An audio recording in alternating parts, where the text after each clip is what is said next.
Greetings everyone, my name is Tommy the Keyblade Master and welcome to my channel.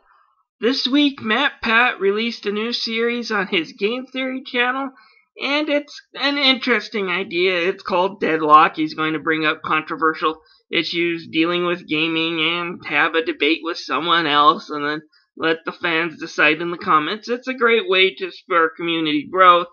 However, his first topic and his first episode weren't that good. Alright, he brought up the old fanboy debate between Sega Genesis and the Super Nintendo. Now, I grew up in that era. I owned a Super Nintendo and was a Nintendo fanboy, and still kinda am. Genesis sucks, Nintendo don't, in my opinion back in the day. But truthfully, both consoles were good in their own right. I just prefer the Super Nintendo a little bit more.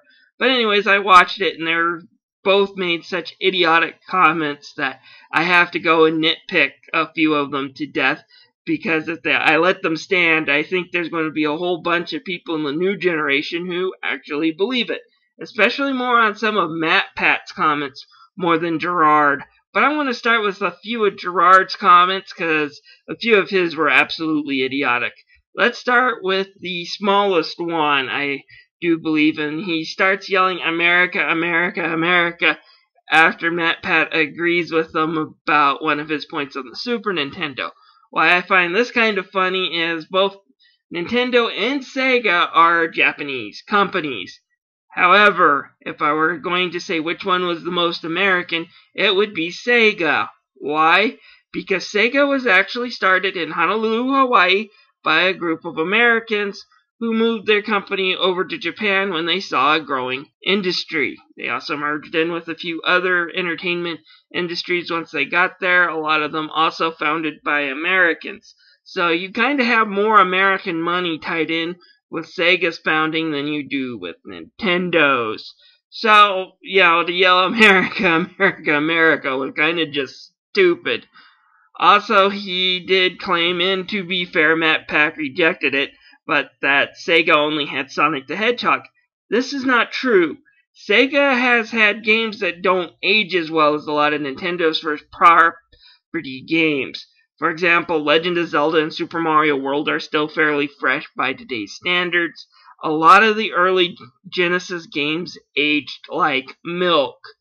Altered Beast is not that fun of a game anymore. Super Thunder Blade, I think, was even broken back then, but by today's standards, with its very low frame rate and pseudo 3D, kind of makes that game a mess, and it's not very fun. However, Sega had plenty of first-party powerhouses that came in and made it a joy to play. Games like Streets of Rage, Golden Axe, Phantasy Star, Shining Force series were all really great games to play, so to say that Sega only had Sonic the Hedgehog to fall back onto is kind of BS. But the reason why I'm here, of course, is to tear down a lot of MatPat's argument. First, let's start off with one of my favorites, that the Super Nintendo was built on only first-party games. This is BS. A lot of the games Gerard mentioned, Final Fantasy VI, Chrono Trigger, were all made by Squaresoft. Also should mention Mega Man X only appeared on the Super Nintendo until Mega Man X4 when he made the jump to the PlayStation. Capcom heavily supported Super Nintendo, probably more than Sega Genesis, as well as several other third-party companies. Also, when you go into the whole multi-platform situation, Super Nintendo games have aged better from third parties than they have on the Sega Genesis. Usually, there are few exceptions. So to say that Super Nintendo had no first-party support is BS. That only became a problem for Nintendo in the N64 days. But MatPat really only started to cheese me off when he started his final points, where he started to say that, how would you like to have a console that had a wireless controller, downloadable content, downloadable games on online play? Well, that was the Genesis. No, it wasn't. The Super Nintendo could go online using something called the X-Band service. It was made only available for a few games. But, here's a surprising factoid, Super Mario Kart for the Super Nintendo was actually the first online Mario Kart. not Mario Kart DS. You could plug it in and play online with it. It costs like $7 a month to do this. I don't know what the service was like. I didn't own one as a kid, and back then I should remind you we were using 56K dial-up. We had to plug our computers right into our phone lines, use up the telephone line, and it was slow as heck compared to today's standards, so I don't know how good it was. But the Super Nintendo could go online, so that defeats Matt's argument right there. Second argument, downloadable content. Again, this one I have to give him some credit for and a few points on that one. However, Nintendo did have something called Broadcast Satellite. However, it was Japan only. That said, it did include downloadable games, downloadable content, downloadable purchase that could be made through that service. It was licensed out to a Japanese radio station to do the content. I am not quite sure on the finer details of how the whole system worked, but I have heard things like live radio shows could be played inside some of the games, and you would have to use the content of that radio show to solve puzzles in the game. The biggest seller for the broadcast satellite was a game called BS Zelda, and I will try to post a link to some of the videos I have found about it. To say that only Sega had this downloadable system, this online system, is simply not true. Alright, let's go to Matt Pat's cases argument that Sega Genesis games came in cases. Yes, they did, and yes, it is kind of novel. However, I have noticed buying and selling Sega Genesis games off of eBay that a lot of them don't come in their cases anymore. Why? Because they took up a lot of space. In fact, they were probably twice as big as your game cases are nowadays. What actually made the shift over to game cases was the switch from cartridges to CDs. In fact, Sony PlayStation did not use the same type of cases Sega Genesis did. They used the glass jewel cases, finally moving them up to DVD size cases when the PlayStation 2 came around, mainly because those jewel cases break easier. He also mentions that Sega came out with a CD add-on. This is also BS.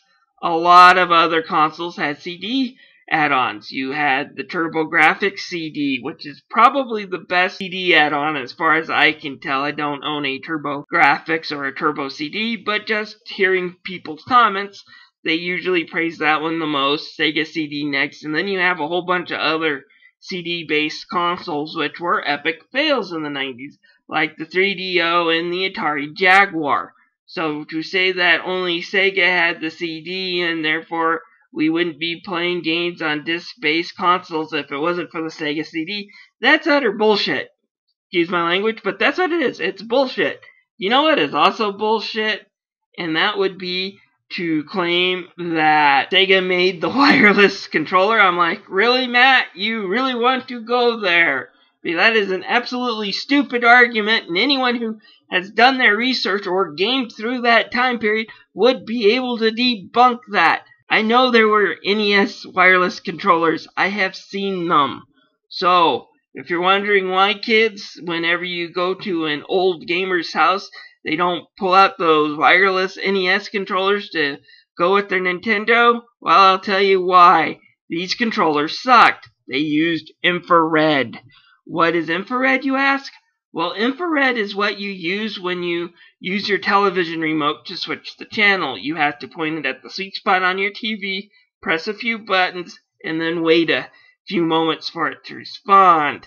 As you can see, trying to use it as a game controller connection is very crappy. You jerk the controller out of that sweet spot, and your character will stop moving, and you will probably die unless you can jerk it back in real fast.